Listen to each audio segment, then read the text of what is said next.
क्या हाल है तुम सबके। तो हमने पिछली वीडियो में करा था एम फेज़ का पहला पार्ट जो कि था माइटोसिस। आज हम उसी को कंटिन्यू में करते मियोसिस करेंगे जो कि एम फेज़ का सेकंड पार्ट है। तो यार सबसे पहले हम मियोसिस देखते हैं। ये एक मदर सेल है। जब मदर से 4 हैप्लॉइड डॉटर सेल्स बना देती है और हर एक सेल के पास हाफ नंबर ऑफ क्रोमोसोम होता है तो उसे हम मियोसिस कहते हैं। और यारों इसकी डेफिनेशन एग्ज़ाम में फ़िलहाल तुम्हारे 11th में नहीं पूछी जाएगी, तो इसलिए इसे सिर्फ समझ लो। तो यारों इसे इंग्लिश में बोलेंगे। In this division a single mother cell formed 4 haploid daughter cells, each cells having half the number of chromosomes.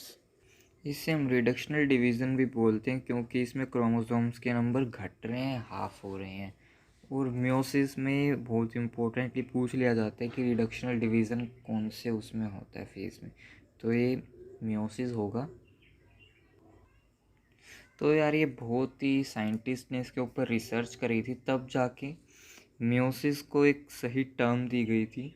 और ये टर्म देने वाले थे फार्मर और मूज़। फिर फार्मर और मूज़ को इसे टर्म देने के बाद बहुत सारे साइंटिस्ट ने इसके ऊपर स्टडी करी और फिर वो जिन्होंने स्टडी करी उनका नाम था वैन फेनेडिन, विनी वोटर और स्चार्सबर्गर। स्चार्सबर्गर हमने पहले भी पढ़ा था, तो इसलिए इनमें कुछ तो नया है नहीं। तो हम आगे बढ़ते हैं। तो यार अब हम देखते हैं कि मियोसिस काम किस में आती है और कैसे हेल्पफुल करती है। तो यार इसका सबसे हेल्पफुल रीज़न ये है कि प्रोड्यूस गैमेट यानी गैमेट्स को बनाती है और गैमेटिक सेल्स में पाई जाती है। इससे रिलेटेड क्वेश्चन पूछ लिया जाता है। तो अब हम एक फ्लो चार्ट देखेंगे जिसमें मियोसिस के और भी पार्ट्स होंगे। तो सबसे पहले मियोसिस डिवाइड किया जाता है मियोसिस 1 और मियोसिस 2 में। फिर आगे वो आगे डिवाइड कर दिया जाता है कैरियोकाइनेसिस में और साइटोकाइनेसिस में। और फिर जो मियोसिस सेकंड है वो भी कैरियोकाइनेसिस और साइटोकाइनेसिस में कर दिया जाता है। कैरियोकाइनेसिस के वही है प्रोफेज, मेटाफेज, एनाफेज और फिर टीलोफेज। इन सब के आगे 1 लगा दो तो ये मियोसिस 1 के हो जाएंगे। और कैरियोकाइनेसिस साइटोकाइनेसिस में 1 लगा दो। तो यार अब मियोसिस 1 में प्रोफेज 1 थोड़ा बड़ा है, तो इसे थोड़ा ध्यान से सुनना। प्रोफेज 1 में सबसे पहला पार्ट है लिप्टोटीन। फिर उसके बाद आता है जाइगोटीन, पकाइटिन। फिर पकाइटिन के बाद आता है डिप्लोटीन और फिर उसके बाद लास्ट डायाकाइनेसिस भी बोलते हैं इसे। तो यार अब हम मियोसिस सेकंड में देखते हैं कैरियोकाइनेसिस में। इसमें वो ये प्रोफेज, मेटाफेज, एनाफेज, टेलोफेज, बस इनके आगे सेकंड लगा दो। साइटोप्लाज्म हमारे इतने डीप में है नहीं, तो इससे हम इतना अभी डिस्कस नहीं कर। सबसे पहले हम करेंगे मियोसिस 1 का कैरियोकाइनेसिस, क्योंकि मेन तो इसमें कैरियोकाइनेसिस ही पूछ लिया जाता है, बाकी इतना इम्पोर्टेंट है नहीं। तो अब जल्दी से देखते हैं मियोसिस में मियोसिस 1 का कैरियोकाइनेसिस 1। तो यारो मियोसिस 1 को भी रिडक्शनल डिवीज़न बोलते हैं। इसमें भी क्रोमोसोम्स रेड्यूस होते हैं। फिर इसमें सबसे पहले हम प्रोफेज 1 पढ़ेंगे और फिर जो प्रोफेज के और भी इसके अंदर के जो स्टेजेस या पार्ट्स कहते हैं जिनको हम आगे वो भी करेंगे डिस्कस। प्रोफेज 1 जो है वो सबसे कॉम्प्लेक्स माना गया है और इसके 5 सब स्टेजेस हैं। सबसे पहले इसका सब स्टेजेस है लिप्टोटीन। इसके अंदर सबसे पहले लिप्टोटीन के अंदर सबसे पहले जो क्रोमेटिन है वो कंडेंस हो जाएगा और कोइल स्ट्रक्चर बना लेगा जिसे हम क्रोमोसोम्स भी कहते हैं। क्रोमेटिन कंडेंस और कोइल्ड एंड बिकम क्रोमोसोम्स। इसमें सबसे इम्पोर्टेंट ये पूछ लिया जाता है कि लिप्टोटीन में क्रोमोसोम्स विजिबल होते हैं लाइट माइक्रोस्कोप के अंडर। तो ये बहुत इम्पोर्टेंट है लाइट माइक्रोस्कोप वाला, इसलिए इसे अच्छे से रट कर जाना। तो अब हम देखेंगे इसका अगला पार्ट जो कि है जाइगोटीन। ये सब बहुत छोटे छोटे, इनमें इतना कुछ ज़्यादा है नहीं, इसलिए हम इनका इतना डीप में नहीं जाएंगे। बस ओवरव्यू लेंगे, जितना एनसीईआरटी में उससे एक्स्ट्रा करेंगे हम थोड़ा सा। तो जाइगोटीन में सबसे पहले क्या होगा, सेंट्रोमियर हमने पिछली वीडियो में पढ़ा था क्या होता है, जिसके साथ क्रोमोसोम्स अटैच होते हैं। अब उसकी बात यहाँ पे होगी। अब जो होमोलोगस क्रोमोसोम्स है वो स्टार्ट कर देंगे एक दूसरे से चिपकना, एक दूसरे से अट्रैक्ट होंगे, और जब वो पेयर हो जाएंगे एक दूसरे से, उसे हम साइनेप्सिस बोलते हैं। When homologous chromosomes starting pairing to each other is called synapsis. तो यार जब साइनेप्सिस हो जाते हैं, यानी साइनेप्सिस जब बन जाते हैं, तो साइनेप्सिस बहुत ही चीज़ों में यूज़फुल होते हैं। जैसे कि साइनेप्सिस की हेल्प से क्रोमोसोम्स बाईवेलेंट बनते हैं। अभी हम देखेंगे कि बाईवेलेंट का क्या मतलब होता है। तो अभी हम देखते हैं कि बाईवेलेंट की फिगर स्ट्रक्चर होती कैसे है। तो बाईवेलेंट मतलब क्रोमोसोम्स होते हैं जिनका जिनके क्रोमोसोम्स के जो फिंगर लाइक जो होते हैं वो एक दूसरे से बिल्कुल चिपके होते हैं और अंदर भी जा सकते हैं, तो उसे हम बाईवेलेंट कहते हैं। इससे रिलेटेड बाकी क्वेश्चन आता नहीं, इसलिए तुम इस पे इतना ध्यान मत देना। जो अगला पार्ट है पकाइटिन, उससे रिलेटेड बहुत क्वेश्चन पूछे जाते हैं नीट में भी और बोर्ड्स में भी, तो इसलिए उसे अच्छे से याद रखना। तो अब हम बिना किसी देरी के बात करते हैं कि पकाइटिन क्या होता है। तो पकाइटिन में भी क्रोमोसोम से रिलेटेड ही होगा, इसलिए उसे अब जल्दी से देखते हैं। इसके अंदर जो होमोलोगस क्रोमोसोम्स हैं वो छोटे हो जाएंगे और मोटे हो जाएंगे और एक टेट्राएड की तरह अपीयर होंगे।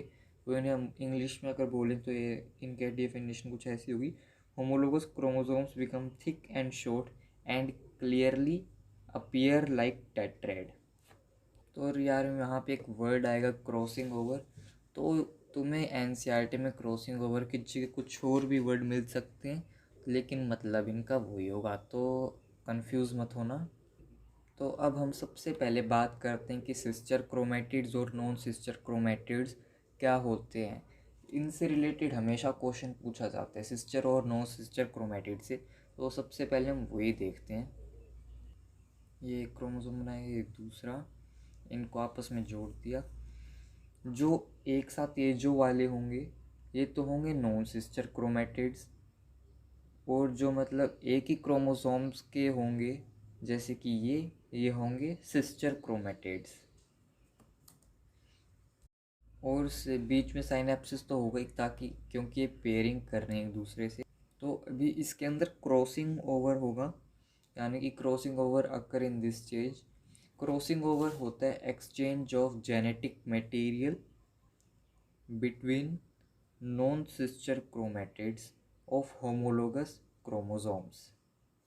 तो यार रिकॉम्बिनेशन की वजह से जेनेटिक मटेरियल रिकम्बाइन हो पाता है क्रोमोसोम्स के अंदर का, इसलिए होना इम्पोर्टेंट होता है सेल के अंदर। तो अब एक वर्ड आएगा जिसका नाम है रिकॉम्बिनेशन नोड्यूल। रिकॉम्बिनेशन नोड्यूल होता है जो एक साइट होती है जहाँ पर क्रॉसिंग ओवर होती है और वहाँ पर एक नोड्यूल बन जाता है, उसे हम रिकॉम्बिनेशन नोड्यूल कहते हैं। जो रिकॉम्बिनेशन है वो एक एंजाइम मेडिएट प्रोसेस है और इसमें एंजाइम का नाम होता है रिकॉम्बिनेज। तो यार इतना ही था पकाइटिन में। अब हम बात करते हैं डिप्लोटिन। डिप्लोटिन भी बहुत ही इम्पोर्टेंट है, तो इसे भी अच्छे से समझ लेना। तो डिप्लोटिन में यार जब क्रॉसिंग ओवर हो जाएगी और जिस होमोलोगस क्रोमोसोम्स की वजह से वो हो रही थी क्रॉसिंग ओवर, वो एक दूसरे से सेपरेट हो जाएंगे और अपने अपने पोल्स पे चले जाएंगे। लेकिन जो होमोलोगस और दूसरे होमोलोगस क्रोमोसोम से वो अटैच ही रहेंगे, या तो एक पॉइंट से या एक से ज़्यादा पॉइंट भी हो सकते हैं, ये कोई नेसेसरी नहीं है। और इस पॉइंट को हम बोलते हैं कायस्मेटा। इसे इंग्लिश में भी लिखेंगे तो ये होगा after crossing over homologous chromosomes separate to each other, but homologous chromosomes remain attached at one or more points, and these points of contact are called chiasmata।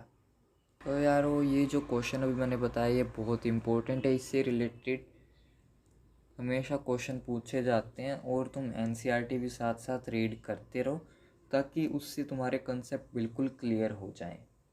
Exams में कायस्मेटा से रिलेटेड पक्का पूछते हैं, तो इसलिए हम कायस्मेटा भी करते हैं। कायस्मेटा वो पॉइंट होता है जहाँ पर क्रॉसिंग ओवर होती है, ठीक है। और डिसोल्यूशन ऑफ साइनेप्सिस भी डिप्लोटीन के अंदर होगा, यानी कि डिसाइनेप्सिस। जब सेपरेशन होगा वो होमोलोगस क्रोमोसोम्स का, जब वो अलग अलग होंगे तो उन्हें हम नाम देते हैं टर्मिनलाइजेशन। तो टर्मिनलाइजेशन इतना इम्पोर्टेंट है नहीं, इससे रिलेटेड एक और क्वेश्चन पूछ लेते हैं डिप्लोटीन से, कि जो ओसाइट्स ऑफ सेम वर्टिब्रेट्स होते हैं उसमें डिप्लोटीन लास्ट करते हैं, डिप्लोटीन सर्वाइव करते हैं कुछ महीने या कुछ साल तक, इसे हम डिक्टोटीन स्टेज भी कहते हैं। इससे यार एग्ज़ाम में पूछे नहीं जाते, बाकी अगर पूछ लिए जाते हैं फिर भी तुम बता सकते हो इसके अंदर का। तो यार वो डिप्लोटीन तो बस इतना ही था, आगे हम इसे और नहीं पढ़ेंगे। तो अब हम लास्ट पार्ट करते हैं जिसका नाम है डायाकाइनेसिस। तो यार डायाकाइनेसिस बिल्कुल छोटा सा है, और इसमें भी जैसे हमने पढ़ा था इसमें भी सब कुछ मतलब एंड जो प्रोफेस में हुआ था इसमें माइटोसिस के उसकी स्टार्टिंग हो जाएगी। तो बस अब देखते रहो। सबसे पहले फाइनल स्टेज होता है प्रोफेज 1 का, एंड स्टेज भी कहते हैं इसे। इसके अंदर बहुत टाइट कंडेंसेशन ऑफ क्रोमोसोम्स होगी। तो क्या होगा, जो कायस्मेटा है वो डिसअपियर हो जाएगा, और टर्मिनलाइजेशन ऑफ कायस्मेटा भी इसके अंदर होती है, यानी टर्मिनलाइजेशन ऑफ कायस्मेटा भी सेपरेट हो जाएगा इसके अंदर से, क्योंकि जो क्रोमोसोम्स है वो भी सेपरेट हो रहे हैं तो कायस्मेटा तो रहेगा ही नहीं। तो इसके अंदर जैसे कुछ ऑर्गेनेलीज होती हैं, ऑर्गेनेलीज जैसे nucleolus, endoplasmic reticulum, Golgi apparatus या गोल्जी बॉडीज भी कहते हैं, न्यूक्लियर मेम्ब्रेन इसमें गायब हो जाएंगे, यानी कि डिसअपियर हो जाएंगे। तो यार इसका साथ बस इसी तक था। और डायकाइनेसिस में कौन कौन सी ऑर्गेनेलीज ये डिसअपियर हो जाएगी, इससे रिलेटेड क्वेश्चन पूछे जाएंगे, इसलिए इसे बिल्कुल अच्छे से प्रिपेयर करके जाना। तो अब यार प्रोफेज 1 यहीं पे ख़त्म हो जाता है, और हम आगे इसकी और बात नहीं करेंगे। अब हम शुरू करते हैं मेटाफेज 1, और ये भी कुछ कुछ सिमिलर होता है माइटोसिस की तरह। जैसे कि माइटोसिस में पहले न्यूक्लियर एनवेलप डिसइंटीग्रेट हो जाता है, इसमें भी जैसे जो न्यूक्लियर एनवेलप है वो टूट जाता है। अभी जैसे हम उसे भी देखते हैं, जब वो टूट जाएगा तो उसके अंदर का जो जेनेटिक मटेरियल होता है वो बाहर चला जाएगा, साइटोप्लाज्म के अंदर मिल जाएगा, और एक नई फॉर्मेशन होगी जिसे हम मेटाफिजिक प्लेट भी कहते हैं। और जो माइक्रोट्यूब्यूल्स फाइबर्स होते हैं वो जाके अटैच हो जाएंगे सेंट्रोमियर पे, जो हो साइट काइनेटोकोर जिनको हम कहते हैं। तो यार इससे रिलेटेड बस इतने क्वेश्चन पूछते हैं मेटाफेज 1 से। तो अब हम इसे बस इतना ही डिस्कस करेंगे और डिस्कस नहीं करते, वरना ना तो तुम्हें समझ आएगा ना मैं तुम्हें सही से समझा पाऊँगा। तो अब हम थर्ड पार्ट करते हैं जिसे हम बोलते हैं एनाफेज 1।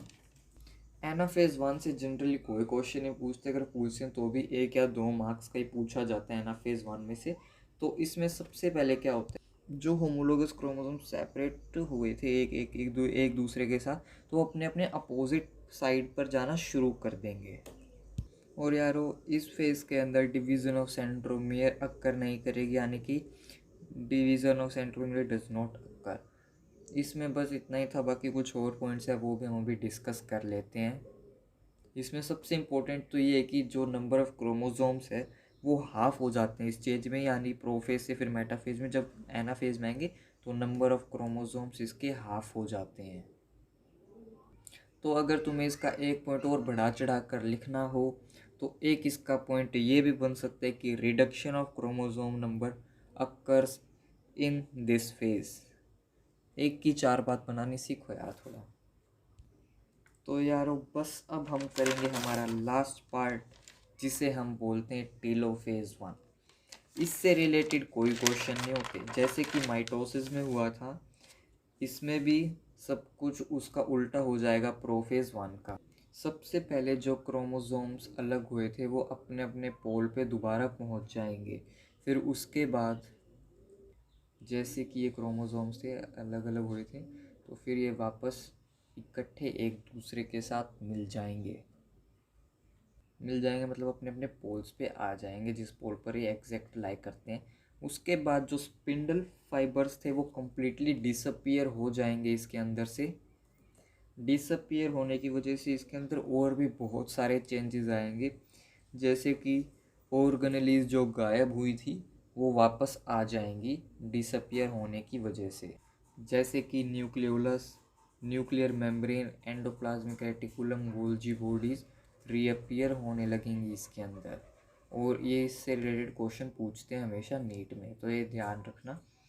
तो बस अब टीलोफेज के बाद साइटोकाइनेसिस 1 शुरू हो जाता है। अब ध्यान रखना, मैं साइटोकाइनेसिस 1 पे आ रहा हूँ, कैरियोकाइनेसिस 1 ख़त्म हो चुका है।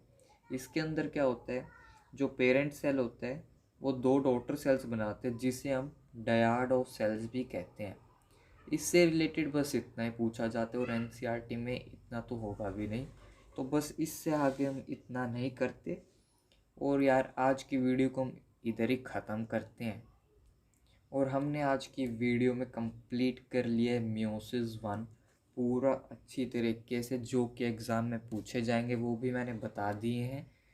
तो यार बस खुश हो जाओ, थोड़ा सा चैप्टर बच रहा है और ये पूरा का पूरा बेस्ड है एनसीईआरटी पे, और मैं तुम्हें वो क्वेश्चन ज़रूर बताते रहूँगा जो तुम्हारे बोर्ड और एनसीईआरटी में पक्का पूछते हैं। तो यार बस अब थोड़ा सा चैप्टर है, 1-2 वीडियो में कंप्लीट हो जाएगा। वीडियो को लाइक करो, चैनल को सब्सक्राइब करो, कमेंट करके बताओ कि कैसी लगी वीडियो। तब तक के लिए यार टाटा बाय बाय। अब बस मिलते हैं अगली वीडियो में।